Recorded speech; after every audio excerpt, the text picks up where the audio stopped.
Welcome to episode number 21 of Talking Mopars. Today we're talking Project Car of the Week, high performance parts, listener stories, and to close out the show, we're going to talk about some recent Mopar hunting I've been doing.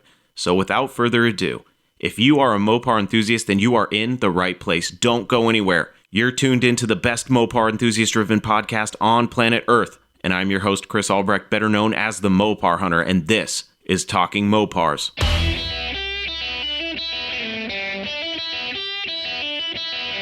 You're listening to Talking Mopars with the Mopar Hunter, your direct connection to all things Mopar.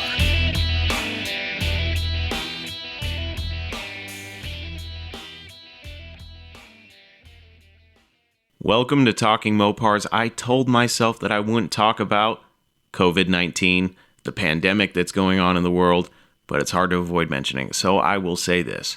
If you are locked down, it's a great time to work on your Mopar or Mopars, if you are fortunate to have more than one.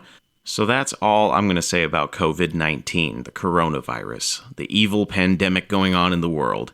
Let's get into what we really want to talk about, Mopars. I have done a little Mopar hunting over the past couple weeks, and I want to talk about a few of the Mopars that I've tried to save, and one that I actually still might be able to, as well as cover all the usual weekly segments of the show. And guess what? We have more call-ins this week than ever before, so we're going to play those, but I wanted to say that I still have a bunch of your emailed stories that I need to get to, so I'm thinking we're going to have an episode of listener stories here soon to, try to put a dent in those. So I love getting all your emails and sharing them, but I have to encourage you to leave voicemails instead. It's just a much funner way to let you truly participate in the show, and let's be honest, you're all much better at telling your stories than I am. So either way you submit your stories is great. Keep sending them in. For those of you that haven't sent me your stories yet, there's two ways to do it. You can submit them either by sending an email to chris@talkingmopars.com or by leaving me a voice message at 209-28-MOPAR. Both are excellent ways to send me not only your stories, but literally anything else that's on your mind. Questions, comments, complaints, death threats, you name it, and I'll play it. Literally. Your voicemails will be shared on the show, and so will any Mopar stories that you email in for listener stories. And listen, let's not get too crazy in the messages. This is a family-friendly show after all. But now that we got that business out of the way, let's get this show on the road.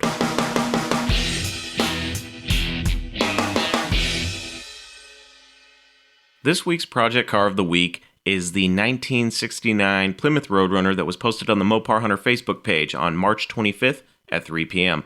Let's break down the ad, but first, let me say that this is another example of a seller who did a piss-poor job of creating the ad and being detailed, and I'm going to read it exactly how it's written, starting with the title and then getting into the description. So let's check it out. 1969 Roadrunner number matching 4-speed, $13,900. 1969 number matching 4-speed Roadrunner real K2 car. This car is very complete project. Call if interested. Thanks. Title status is clean, and this is one of those ads where I'm like, come on, man. Can't you throw a little bit more information? Let me know some of the car's history. How long have you had it? Why are you getting rid of it?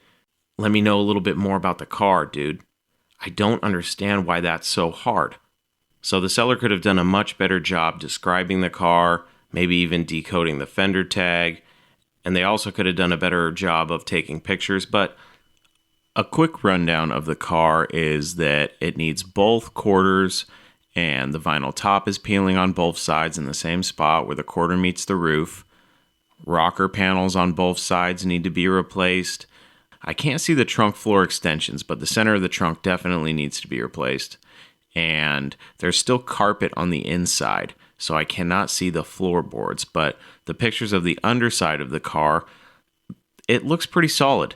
It is missing the driveline, and it does have, looks like coilovers on the back, so that's a little bit weird. It's got an 8 3/4 rear end, and it still has the, looks like factory leaf springs in addition to the coilovers, so that's a little curious. The underside looks pretty solid, so I'm really impressed with what I see underneath there. The pictures of the door jambs don't appear to be rotted like you see on some of these cars that have been sitting for a while. Sometimes you see a lot of rot in the door jambs, but I don't see any of that. So this is pretty solid. The interior, it definitely needs work. New door panels, probably needs a headliner, obviously new carpet. Steering wheel needs work. The shifter is laying on its side, it looks like in the picture, so that needs to be hooked up. But it's not too bad. Under hood, you can see that it's missing the dipstick, it looks like, and there's no oil cap or breathers on the valve covers, so it looks like the valve covers could potentially have been exposed to the elements, which is not good. It's got some bucket seats on the interior. I don't remember if I mentioned that. It also appears to have a stripe on the back of the trunk lid, much like the 1970 Roadrunners that had that stripe, except for it doesn't say Roadrunner, so I would definitely take that off. The rear bumper looks like it needs to be replaced. Right underneath the rear window molding, it looks like it's rusting there a little bit. At least that's what it looks like in the pictures. The car's not too bad. Other than needing quarters and rockers and a trunk floor, it doesn't look bad. I'm curious about the rear suspension on it, but overall, it's a pretty solid car. It's got the typical Mopar problems, the vinyl top problems and the quarter panel problems. It has carpet on the interior, so I can't say whether or not it needs floors. But the underside of the car looks really clean compared to some of the exterior, which needs some help. But, overall, it's not too bad of a car. It's a cool color. It's got the stripes on the hood. It's $13,900. The picture of the fender tag, it decodes as a true Roadrunner. It's RM23. It was born in St. Louis, Missouri, and it is originally a 4-speed manual transmission. It's got the D21 code. It's also got the K2 code, which is the paint code for vitamin C, so that's cool. The interior, the fender tag code H2X actually says it's a black vinyl bench seat, so that's interesting. It does have the V21 option, so that's the performance hood treatment. So I really like how this car is set up.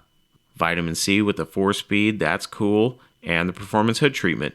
So this is a cool car, but let's talk about the price.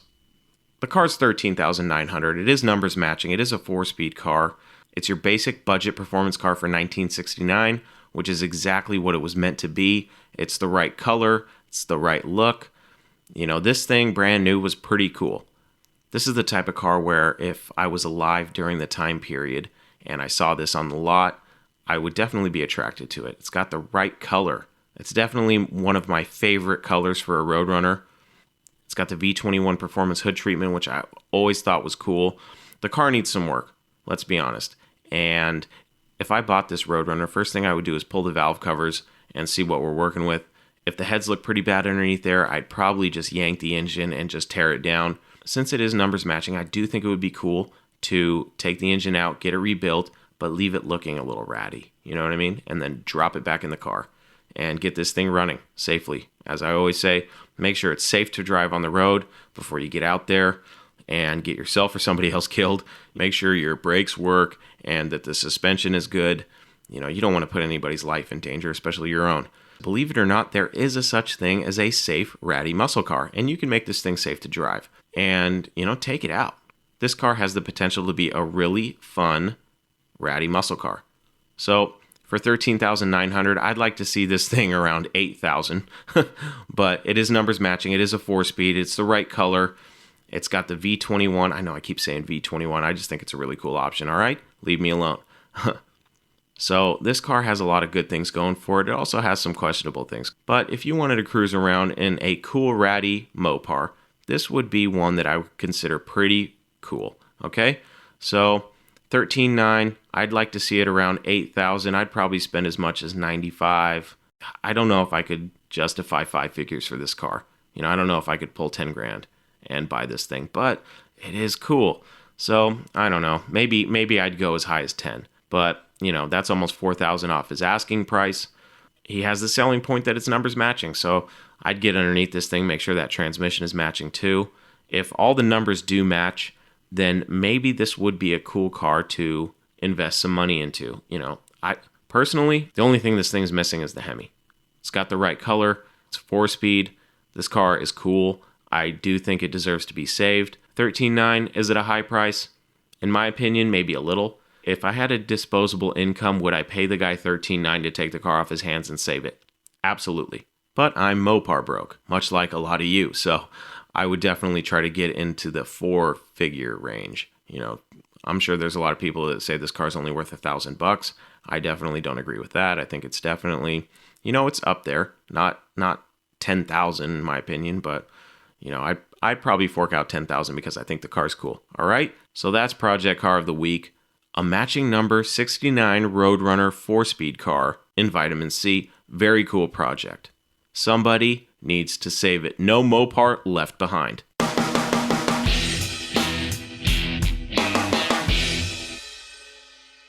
This is High Performance Parts, the segment of the show where we take a couple minutes to highlight a Mopar from TV or movie history. This week's High Performance Part belongs to the 1971 Charger RT in Vampire in Brooklyn, the 1995 movie starring Eddie Murphy. Pretty sure that from the title alone you can figure out what the movie is. It's about a vampire who finds his way to Brooklyn. The best part about the movie, if you ask me, was the Charger. It's a 1971 Charger RT that is a 446-pack car, and it is the only one used in the movie, and it is a real 446-pack Charger RT from what I understand. It's blue with a black vinyl top. It's got a Go wing. It's got the cool hidden headlights and a nice set of Mopar rally wheels with the white letter tires. Very cool car. Black bucket seat interior. If you get a chance, check the movie out and look for the car. It's absolutely beautiful. It's a pristine car. I love 71, 72 Chargers and Roadrunners, satellites, the whole meal deal. How many times do I have to say that I'm an equal opportunity Mopar enthusiast? I love them all, but that doesn't mean that some are not better than others. Let's be honest, okay? I have a 1969 Dodge Dart, and if someone said, hey, do you want this 69 Roadrunner instead? I'll trade you straight up. If they were similar condition, I wouldn't even think twice. Bye, Dart. See you later. Have a nice life. Even though there is some sentimental attachment based on the fact that it was similar to my dad's, but still, you're talking about a Dart versus a Roadrunner, okay? Now, some people disagree with that, and that's okay, because we all have different opinions, all right? So if you don't like Mopars after 1970, I can't help you, but I do. And that's why this week's high performance part belongs to the 1971 Charger RT 446-pack car from the movie Vampire in Brooklyn. That was high performance parts.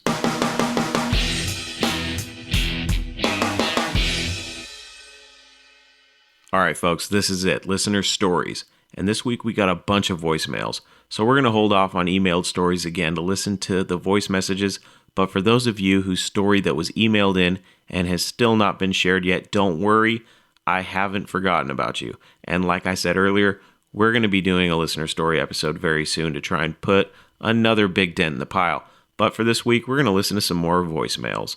First up, we have Jerry from Pennsylvania. This is Jerry's message.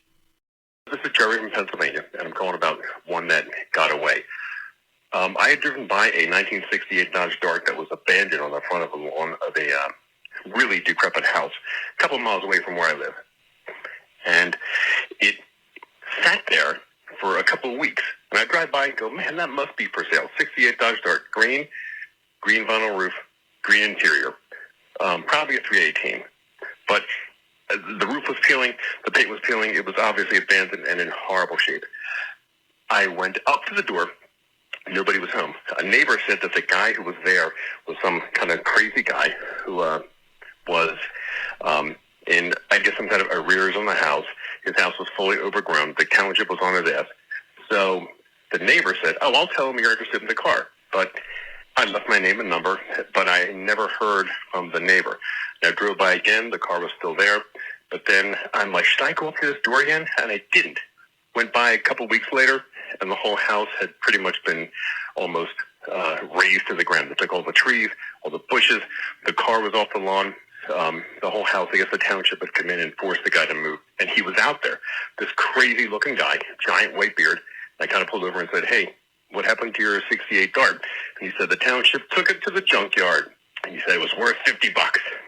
So that was my story of a Dodge Dart that got away. I was so upset because I know I could have got it for nothing. It was a wreck, but still, I could have got it for nothing. But that's just one of the many Mopars that got away, and I still think about it when they go by that house. Oh, if I could only have gotten that car. But anyway, love the podcast, and take care. Hey, Jerry, thanks for sending in your story. It's always tough when you have those cars that get away. I know exactly how that feels. And it's one of the reasons why I now say stay persistent. If you see a car that you're really interested in, always check up on it. There's a couple cars that I know about that I check up on maybe once a month for each one of them. A lot of them are on my routes at work. I've said before that I'm a garbage man, so I actually haul residential recycle. So I'm in neighborhoods all the time, and there's a couple Mopars out there, so I keep tabs on a few of them, and I've left cards. I've tried to contact the owners. A couple of them said, same old song and dance, not for sale, blah, blah, blah. But I'm there every week, so I get to check up on them. And then there's other cars that are not anywhere near my work that I drive by every once in a while and just check up on. Maybe not so much that I'm interested in buying them, but I'm always curious about them because I'm just a big fan of the stories of these cars too. Anyway, Jerry, yeah, that's a shame that you missed out on that Dart, especially for $50. It's unfortunate that you missed out on that one, but I bet something tells me that you're not going to let that happen again. So for anybody out there listening that sees a car and you've been hesitant to act on it, be persistent, be polite, and those are the two biggest things that are crucial if you want to get closer to a car. And by that, I mean get close enough to look at it or potentially buy it. So keep that in mind the next time you see that 1968 Dodge Charger just rotting in someone's front yard. Go up, ask them about it, be polite, try to get the story. It's always fun getting the story first anyway, because if you're going to end up buying the car, you need the story. So get the story first and then work it in later, okay? That was our first message. Let's get into message number 2, which is from Grant, and he's up in Iowa. Here is Grant's message. Hey, man, this is Grant calling in from Iowa.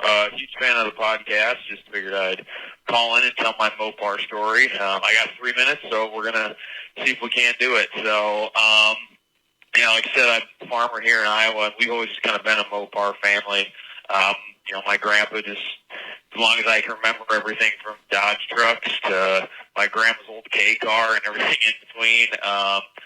And my grandpa did, he ran a rural mail route for like 12 years or something with an 83 Ram Charger. When I first got into high school, I wanted my first car to be my dad's 74 Charger that was kind of sitting in the weeds and just kind of, I think my mom got in an accident with it back in the day, and it kind of got parked. And I always wanted to get that going. Still haven't done that. That's been over 10 years now. But instead, me and my sister had to share my folks' 2000 Intrepid. Now, that's a forgettable car for you right there. That thing was a boat. We liked it. I mean, it was a good first car for us. We kind of beat on it a little bit until one day I was trying to drive from farm to farm, and I wasn't going to make it home with the gas that I had. So there was a gas can sitting there, figured it had to be gas, poured it in. Well, it turned out to be diesel fuel, and I puked the thing out in the middle of the road halfway home. So ended up selling that to a buddy of mine who ended up draining the tank and flipping it. But after that, my dad bought a 99 Chrysler 300, essentially the same car. My sister drove that, and I was able to perfect opportunity for me to pull his 86 W150 truck out of the weeds. My girlfriend's dad at the time kind of helped me rewire it, make sure I wasn't going to, die flying down the road. And I still got that truck. It doesn't run, but, someday I can hopefully get her going again. Things still shook like crazy over 55 mile an hour, and I think I put about I would say 2 starters in it a year. I don't know why, but I think just 8 starters. So after that, we made it through high school, and I needed a little more reliable car to get to community college. So I got my grandparents' 2006 Grand Caravan. Now this had the Stone Go seating, so that made it that much cooler. Total chick magnet. Drove that back for community college, and after school was done, I came back to the farm and had to get something a little bit better for actually working. So I got just a 2015 1500 pickup. Nothing too crazy, but it's nice. I really like it. gets the job done. I guess right now I got a stable job and a nicer vehicle. I'm always on the hunt for projects. It would be nice to get my old pickup running, but always on the lookout for stuff. I guess for future projects, I'd love to do a 69 Charger of some sort.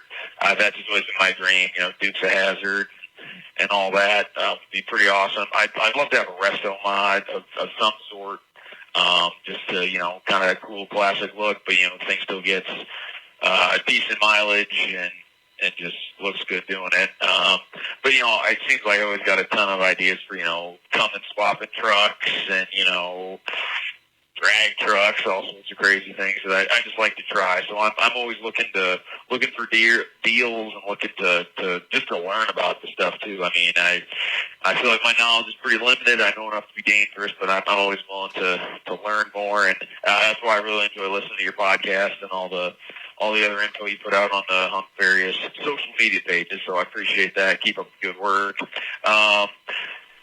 Just want to continue on as a Mopar family. I mean, I know my dad, my brother, and I have always been looking at going in on a real nice road runner. We argue back and forth whether we'd rather have a 68, a 69, or a 70. Personally, I like the 70s, but they say otherwise. But that's just something we're excited about, and I just enjoy listening to the podcast, all the info and everything. If nothing else, looking over the project car of the week and stuff, at things that I can dream of buying or let my imagination get away from me. So, anyways, keep up the good work. Love what you're doing, and I'll keep tuning in. Have a good one.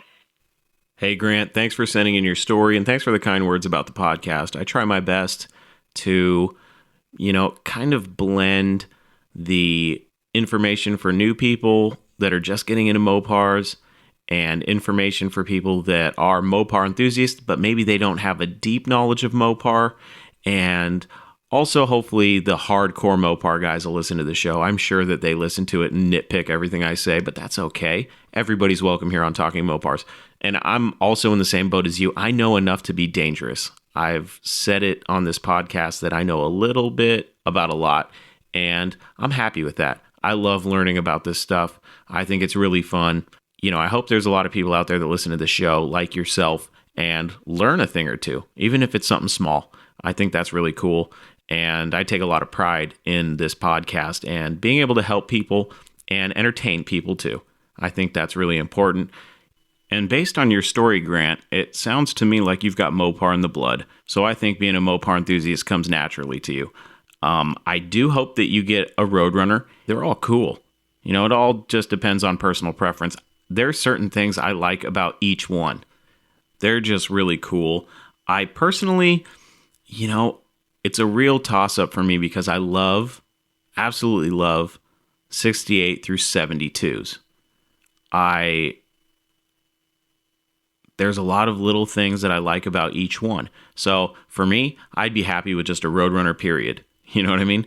I wouldn't, I'm a beggar. I can't be choosy. You know what I'm saying? So it's cool that your family is so enthusiastic about Mopars that you guys are willing to go all in on a project together. I think that's cool, and that sounds like a lot of fun to me. I just wonder whose name's going to be on that title. You know what I mean? When you guys get all that money invested in that car, I guess you guys could split it 3 ways.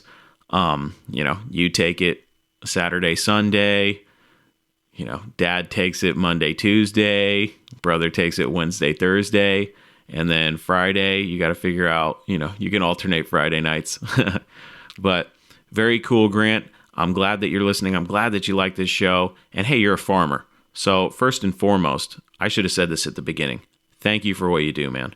I don't think farmers get enough credit. So thanks for that.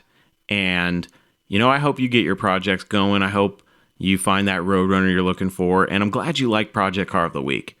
I had a review a couple weeks ago where the guy really hates Project Car of the Week, I guess. That's the vibe I got from him. I love Project Car of the Week because that's what I do. That's how I started this. That's the Mopar Hunter got the ball rolling on all of this.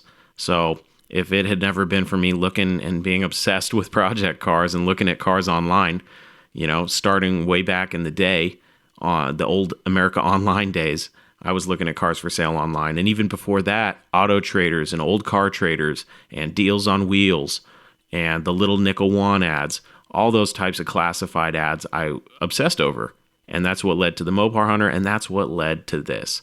So, I was a little bit nice to that guy, but now that I've had a couple weeks to think about it, screw that guy. We're doing Project Car of the Week for the rest of the lifespan of this show. So if you don't like it, stop listening. But if you do like it, good news. We're going to keep going with Project Car of the Week. I think Project Cars and ratty Mopars, I think they're great. I also think that fully restored Mopars are great. You know what? I like all Mopars, and I don't complain. I'm happy with the people that are happy with this show because I really just want to provide something fun for Mopar enthusiasts. And if you find little things to nitpick about this show, then I don't really think you're a real Mopar enthusiast because, hey, go find another Mopar podcast. Good luck, and then we'll see you when you get back. And I'll be here with open arms to go, hey, see, I told you. Come on. It's okay. It's okay. Show me where the podcast touched you, okay?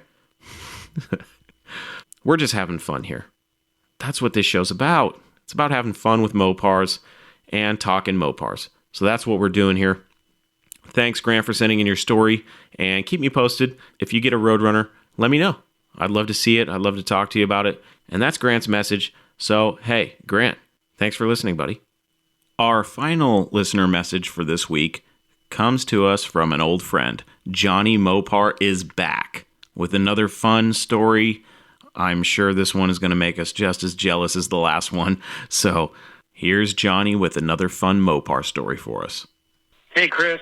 Jonny Mopar again, giving you my story on my 72 Dodge Charger. Anyway, this goes back quite a few years ago. One day, I'm hanging out with some buddies, and we're playing some cards. It's the same old guys.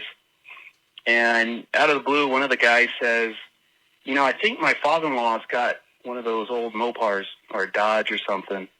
And I go, well, what kind? And he's like, I don't know. I go, does it look like the General Lee? And he's like, yeah, I think it looks like that. I'm like, all right, well, I got to go see this thing. And he was kind of wishy-washy, so I wasn't even sure what this thing could be, a Valiant, a Duster, a Charger, who knows? But, of course, I had to go check it out. So I go over there. Sure enough, we get into the yard, and it's a 68 Dodge Charger. It's got a 383 hypo in it, non-AC car, automatic. It was pretty rusty, but I asked the guy, I said, well, how much do you want for it? And he goes, I'll take $300 for it. And I said, all right, sounds like a good price. I'll buy it. And he goes, well, do you want another one? And I go, you got another one? He goes, yeah. And he points over in the yard, and I could tell it's a 72 Charger. And I'm like, no, I don't need another car. And so he's like, okay. And then I'm like, well, how much do you want for it? Thinking if he sold me a 68 for $300, maybe if it's $100, I'll buy it. And he says, oh, you could just have it. I just want it out of the yard. And I'm like, oh, cool. All right, cool. I'll take it. That car was missing its drivetrain. It was originally a 400 car with an automatic. So I dragged both cars home. The 68 is pretty rusty. Back in those days, most people didn't waste their time with a rusty car, so I didn't even bother. I took the grill out of it, took the hood, I took a few parts off of the car, the seats and stuff, and then I sold the rest of the car off for $300, which I regret today. The 72, which I didn't even really want that much back then, sat in my yard for a few years, on my parents' yard for a few years. One day I'm hanging out with a buddy, and we're always talking cars. He's a work buddy, and he expressed interest in having a Mopar, and I said, hey, do you want to buy that 72 Charger? And he's like, yeah, I like those cars. Well, how much? And I said, well, how about $300? And he goes, okay. So he buys it, drags it to his place. It sits there for a couple years. He doesn't do anything to the car. And then one day we're bullshitting, and he says, hey, do you want to buy that Charger back? And I go, well, how much? And he says, I'll sell it to you what he sold it to me for $300. So I'm like, all right. So I buy it back. It sat for another couple of years, and then this same buddy and I take a class down in San Marcos, auto body class. So I drag the car down there every Saturday. He drags some fenders and hoods and parts and stuff and does some body work, and I did some body work on the car. I'm still no body man, so we did that for a semester. Car sits a little bit. I have a friend that painted my duster work on the car. He didn't do that great of a job. He was cheap, but yeah, his work wasn't that great. So I had my other friend that painted my Coronet.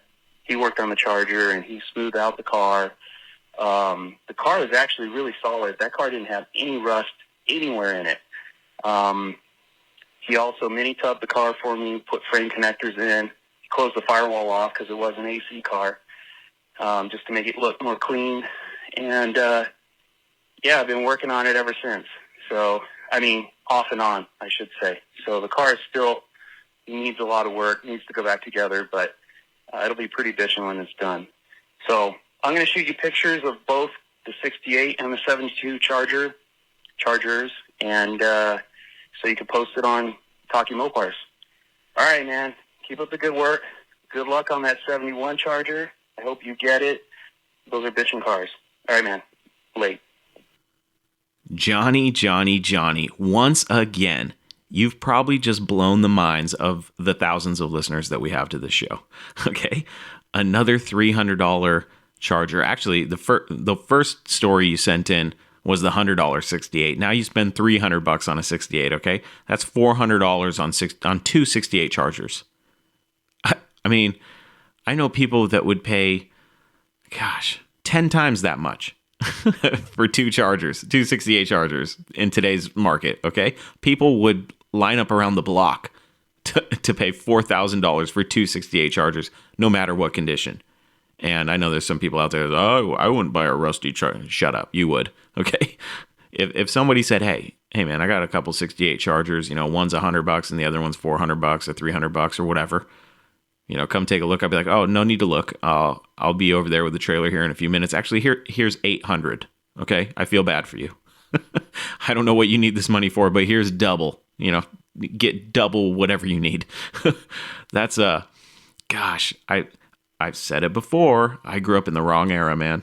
I don't know what I would have done back then. I've thought about selling my Dart a couple times, and this is modern day. So I couldn't even get close to what I have in it. And all I have is a pile of parts, really, So Jonny, I understand why you regret getting rid of the car for $300, but it is what it is. You took all the parts you needed off of it. So you bought it for $300. Then you take it home, take all the parts you need off of it, sell it for $300. You also get a free 72 Charger. So you go there, buy the 68 Charger for $300. The guy's like, hey, I got another one. And you're not really interested until he says it's free. And then you're like, oh yeah, I'll take it. You just wet all the Mopar beaks in the pond. Okay.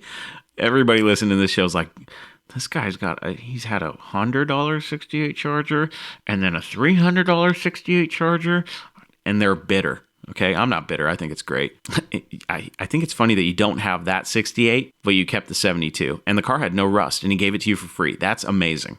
So, hey, you can't beat that deal. I think it's funny that you sold the car for $300 and then ended up buying it back for $300.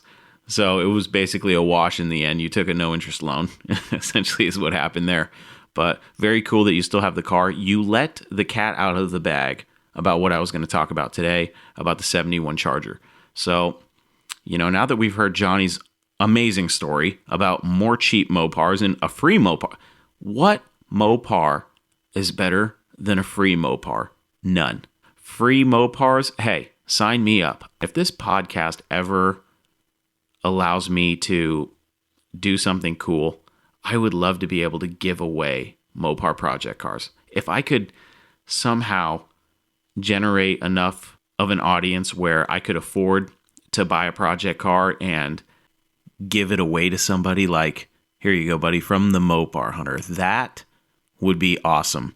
And I would love to give away, like, if I eventually did something where, I was acquiring project cars and getting them, like we talk about project car of the week, I talk about getting the cars safe enough to drive. So just enjoying a ratty Mopar. If I could get to the point where I could do that, I could get these project cars, get them safe to drive, and then do giveaways, that would be awesome. I would love to have an army of ratty Mopars that were found and given to my audience members. I think that would be awesome. And gosh, that's going to have to go on my goal list. So there you go. Jonny, I think I got a little bit off track there. But hey, buddy, thanks for sending in your story. Your stories are always fun. Much like I don't think I've ever had a story that I haven't enjoyed reading on the show or listening to. So to anybody out there who sent in stories, thank you very much. Jonny, yours never disappoint. If anything, every time I listen to a Jonny story, I go and I look, I scour the internet. I'm like, there's got to be at least one $500 Mopar out here.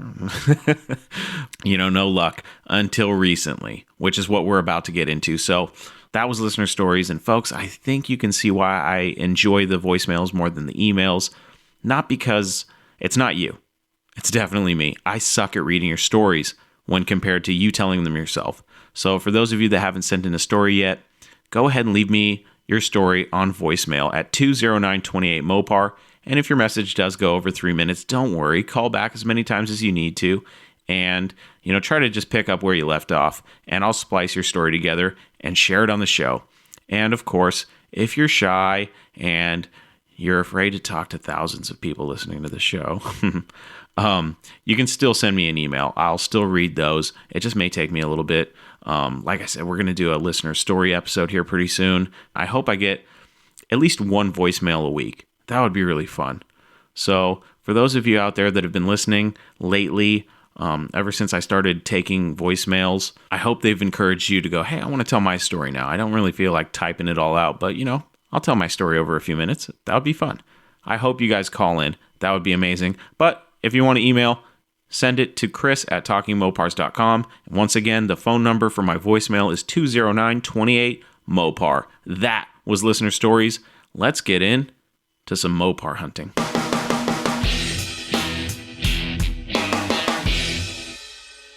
There are wrecking yards or salvage yards or junk yards called pick and pulls. And for $1, you can go check out the yards and see what's out there and what they got before they hit the crusher. And, I was driving by the other week and I saw that they were open and I decided, let me go see what they got. You never know. And to my surprise, they had a few Mopars in there that I was interested in. One of them was a 1977 Dodge Ram Charger. The other was a 1976 short wheelbase Dodge D100. And the other one was a 68 Plymouth Fury convertible. So I checked out the Fury and it was pretty pillaged. Even the fender tag was gone. So, after snapping a picture of it and just taking a look and just kind of, checking her out. And then I moved on over to one of my favorite sections of the yard, which is the classic truck section. And there I saw a 77 Ram Charger and it had been pretty pillaged. The grill was completely screwed up, which was a shame because if it was in good shape, I would have bought it. But when I see these types of trucks, the 72 to 80 tin grills, I get excited because there aren't too many that show up in the wrecking yards near me. So I'm looking for any part that I could potentially use for my little 76 D100. Now, the Ram Charger, it was pretty pillaged and it really didn't have anything that I needed at the time. So I basically was just taking a look at it and seeing if there was anything I could possibly use, and there really wasn't. So I'm thinking to myself, okay, I'll go, take a look around at some other stuff, and then I'll come back and, take a second look at it. That's usually what I do. Unless I see something I have to have, I'll kind of just browse the lot, see what's on the yard, and if there's anything I need, I'll go pick it. So I look at the Ram Charger and I go, okay, let me see what else this yard has. And I look over, I see a 76 short wheelbase Dodge truck. So immediately I'm like, oh boy, here we go. So I hustle over there and I see that unfortunately this truck has been pretty pillaged. They ransack these trucks and just completely, destroy whatever they have to get to whatever part they need, which is unfortunate because there's a lot of stuff that's good that gets damaged in the process. And with these old tin grills, they're really hard to find parts for, if you don't know where to look. And, these aren't C10s where you can build them out of a catalog, at least not yet, and probably not ever. But when these end up on the yards, they're pillaged pretty quick. So if you're not there within the first day or two, good luck getting any of the hard to find parts. So this thing was pretty pillaged, and I took some pictures. I left Pick and Pull, and I posted the pictures on social media, and someone suggested that I buy the whole truck. And I thought to myself, that's not a bad idea, because I wanted to just buy the frame. After thinking about it, I was like, maybe I can just buy the frame and build a custom frame for my 76, because my 76, there's been some work done to the frame on it, and I'm not too happy with it. So I thought maybe I'd just, patch up the one I have and then buy this frame and like build it on the side as like a little side project, building a new frame for my truck. So I looked at the price and it was like $250 for the frame. So I call, they say I have to take the truck all the way apart to get the frame. And I'm like, okay, well, why not just buy the whole truck? So I try to work out a deal with them to buy the whole truck. And they say that it was going to cost way too much to make sense. And I really didn't understand, but I guess the way they do it is if you want something directly off the yard, they basically price it like a rebuildable, which is generally over $1,000. And I was like, I'm not paying over $1,000 for a truck that's been pillaged like that. So I told him, look, the truck looks to be on death row. So before you crush it, come up with a price that's reasonable and call me up and I'll try to come buy it. That was the last I heard of it. I posted the pictures of the little Mopar adventure on social media, and somebody reached out and said, oh, I got a buddy that's got one of those trucks. So he says, PM me for more info. And I'll try to make this story as short as possible. I PM him. Turns out his buddy's got a 75 short wheelbase, 2-wheel drive, manual transmission, V8 running and driving truck. And it's black. The description sounded great to me. When I heard what the truck was, I was like, okay, cool. And then I got some pictures of it and I was like, okay, this is promising. It did look a little rusty, but I was like, I wanted to see the truck. So now I'm going out to see this truck. Now we pull into this lot and it's kind of in let's just say it's in a business park. And we pull in this park and I'm glancing around and I'm seeing Mopars from all different years. And I'm like, okay, and some of them are, pretty derelict condition. And then some of them, look pretty good. So I don't even see the truck yet. I park my truck. I get out and the first thing I see is not the truck that I had come to check out in the first place. What I see is a certain color. I see EL5. I knew immediately the first thing that popped in my head was EL5 butterscotch. That's Bahama yellow. And I'm not going to lie to you. At that point, I didn't even really care about the truck. I wanted to know more about that car, which I noticed immediately was a Charger, 71 or 72. I needed to get a closer look. So listen, I was there to look at the Dodge truck, and I was still interested in the truck. So I decided to keep my focus on the truck, knowing that I was surrounded by some potentially cool project cars.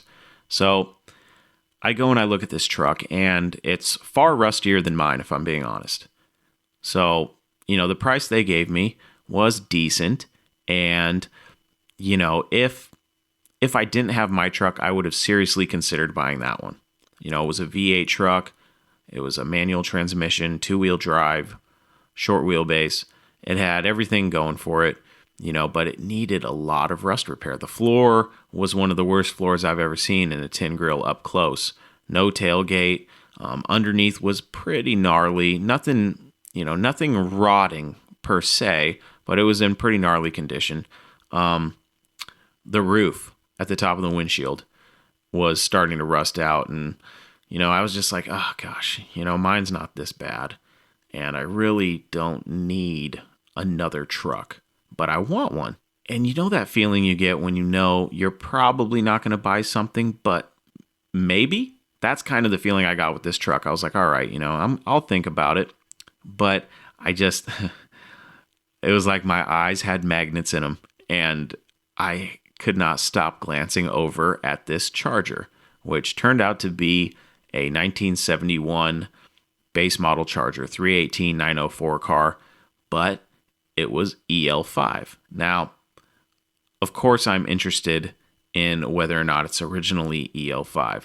So I kind of walk by the car and I look inside it and I see, it's got an FC7 door. The driver's side door is FC7. So I'm like, okay, we got a plum crazy purple door on this thing, that's painted EL5 on the outside. And I'm looking inside the car. The car is completely stripped on the inside with the exception of the dash and the column and the steering wheel.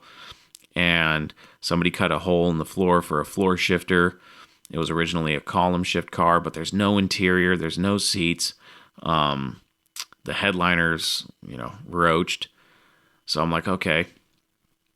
It was originally EL5. So I'm really excited because I'm like, oh, cool, man. I wish there was a 446 pack car or something. And I'm like, well, then I couldn't afford it, is what I'm thinking in my head. And so the guy who brought me out to this property, his friend that owned the vehicles came out and we started talking. And I was like, look, I got to ask about this Charger here, this EL5 Charger. And we kind of diverted the attention away from the truck for a minute, but I could tell that the owner of the truck just wanted to sell the truck. He was kind of pushing the truck on me a little bit, not in a aggressive way, but I could tell he wanted to sell the truck. And, I liked the truck, but it was a little bit more of a project than I wanted or needed at the time. Here's where I contradict myself. Okay. So I'm looking at the truck and I'm like, I already got a truck, I don't need one, and this one needs a lot more work than I'm willing to put into it at this current moment in time. But I'm not willing to completely, forget about it just yet. So I again turn my attention over to the Charger because I realized that I'm probably not going to make a move on this truck today. So I'm looking at this Charger, and I'm in my head, I'm thinking to myself, it's EL5, it's probably out of my price range because I really don't have, a budget per se as far as, I can spend up to 10 grand. No, my budget is slim to none. And with this whole virus thing and all that fun stuff, I really shouldn't be spending any of the money because doing this podcast and some of my other endeavors does cost money. And I really shouldn't be buying a project car at this time. So I'm thinking to myself, all right, well, I have to know more about this Charger. But I have this money burning a hole in my pocket, and it shouldn't be. I should be saving this money. But being the Mopar hunter that I am, if I'm given an opportunity to spend my money, I might as well spend it on a Mopar project car because that's what I do. And so I'll try to make this as short as possible, but it's a 71 Charger, and it is originally EL5. It's a very low option car, but there's just something about it. I don't know what it is. There's just something about it that I wanted it. I knew as soon as I saw it, as soon as I got out of my truck and I looked down, because you kind of park above the cars, like there's the way the property's set up is you kind of look down upon the cars. And, this is the first thing I saw was this EL5 Charger. And, oh man, I kind of knew as soon as I saw it, I was like, I'm going to make a play on that one. I don't know what we're going to do here, but I started talking to the owner, and it's actually, the car, when you first look at it, you're like, ooh, this thing needs a lot of work. But the closer you get to it, now, I don't know if you've ever seen these types of cars, but you'll see a car that looks really rough. But then you get into the nitty-gritty details of it, and you're like, okay, maybe it's not that bad. There's a little damage on the rear quarter on the passenger side of this car. Got pushed in a little bit. No big deal, really. So I'm like, okay, that's the biggest eyesore on this thing. The rockers aren't too bad, at least on the passenger side. Driver side looks pretty solid compared. It did have the driver door replaced. We know that because of the FC7 on the inside because, like I said, this thing doesn't have interior, so there's no interior panels. It doesn't have an engine. So I'm like, okay.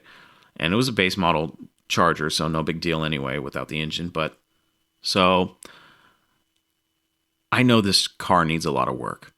And I know that, the later Model B bodies, anything pretty much past 71, they're a little bit harder to find parts for. Maybe I'm wrong, but from what I've seen, they're a little bit harder than some of the other cars.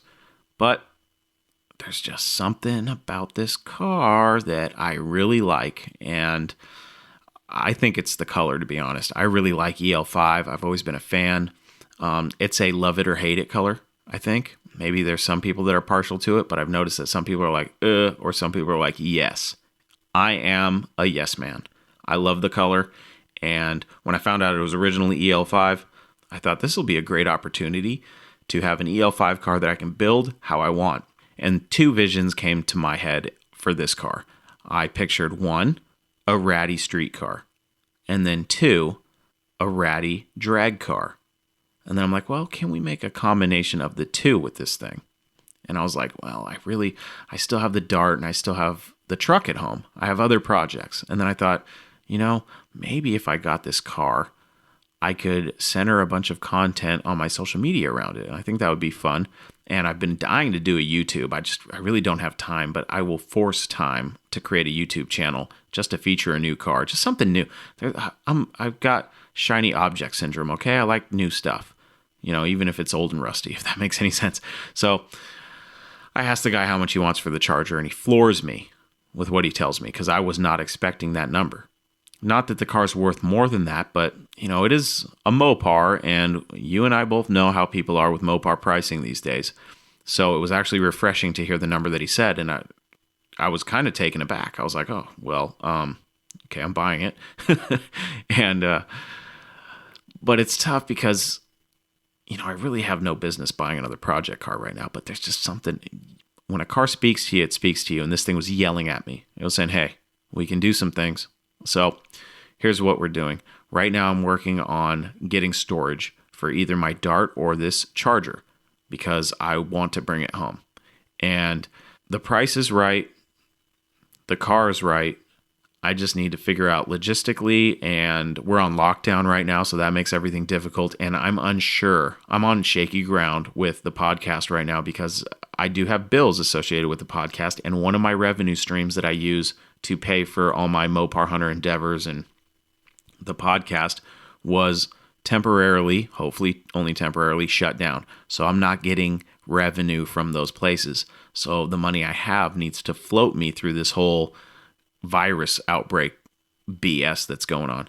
So I'm like, okay, oh God, I could not buy it that day because I'm planning this all out in my head. Because it's my birthday too. So it's March 24th. It's my birthday. It's my 35th birthday. And here I find my next project car. And I didn't even go there looking for a 71 Charger. I went there to look at a 75 Dodge truck. So I'm sitting there like, why does this always happen to me? But I'm thankful. So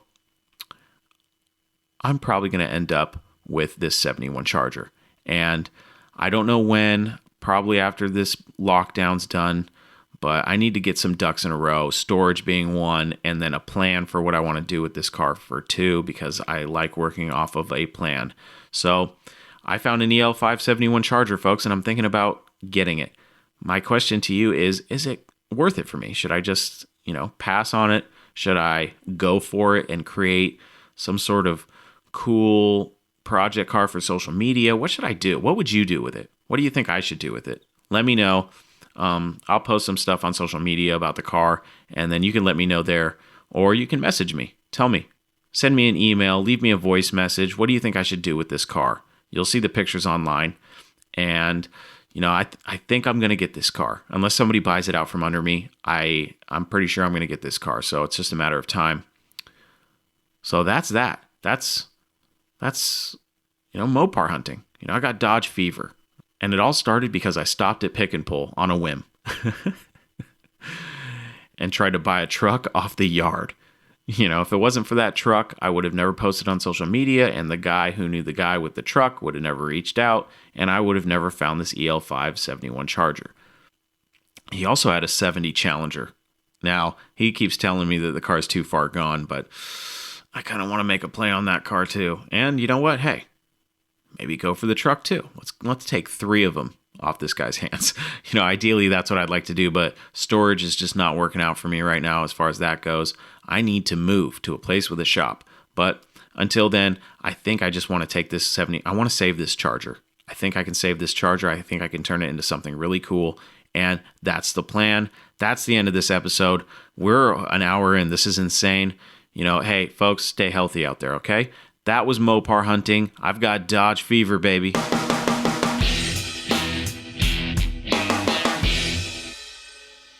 I was tagged on Instagram by my friend Luke Crosby, who wanted me to fill out some information. And it's one of those, hey, fill this thing out so we can learn more about you things. I was about to fill it out, and then I thought, it'd be fun to answer that stuff on the podcast. So here it goes. Let's do a quick speed round. I'm just going to list the category, list my answer, and then we'll shut this show down. Luke Crosby, this one is for you. Shout out to both you and your wife, Olivia Crosby.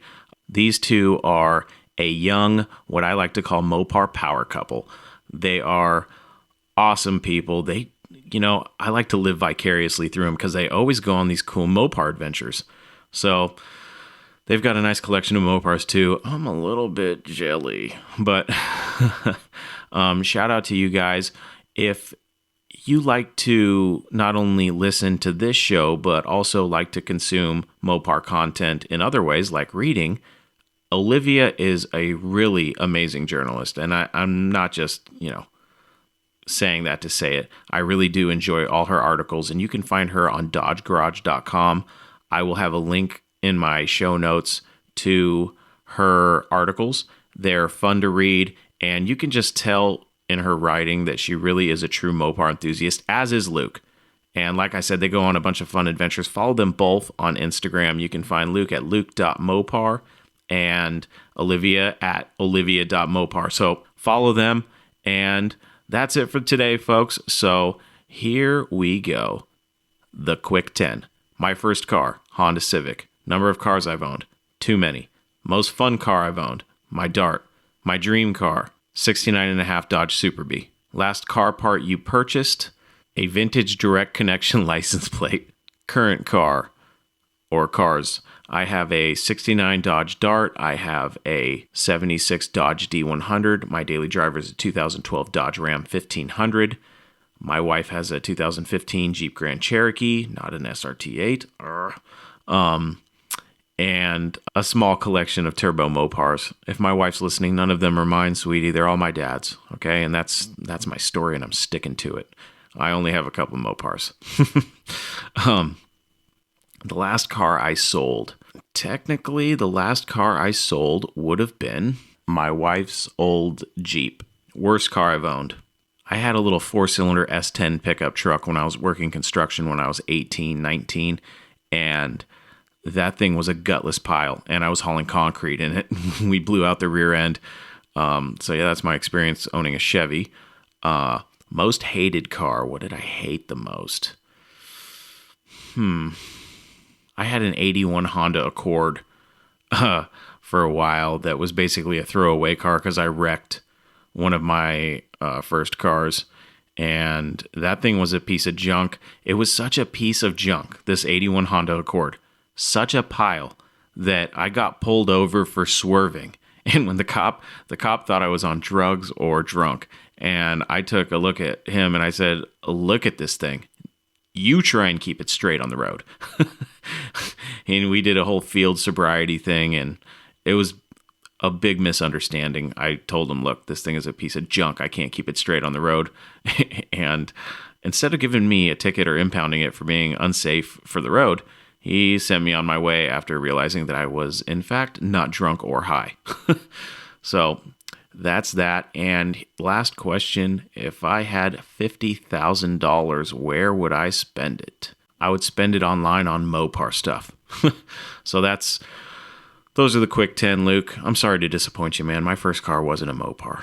I wanted it to be, but cards just didn't work out, buddy. And I rode a Honda Civic. Yeah, I did.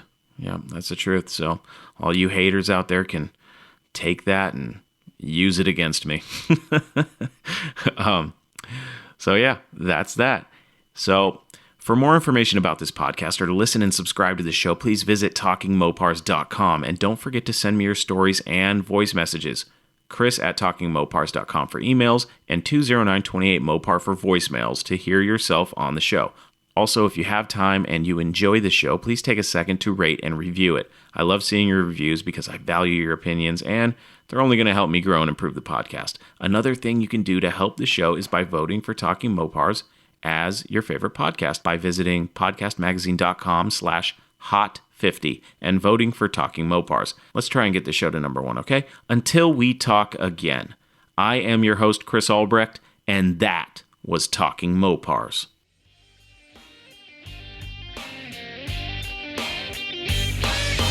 Thank you for listening to Talking Mopars, your direct connection to all things Mopar. Until next time, remember, no Mopar left behind.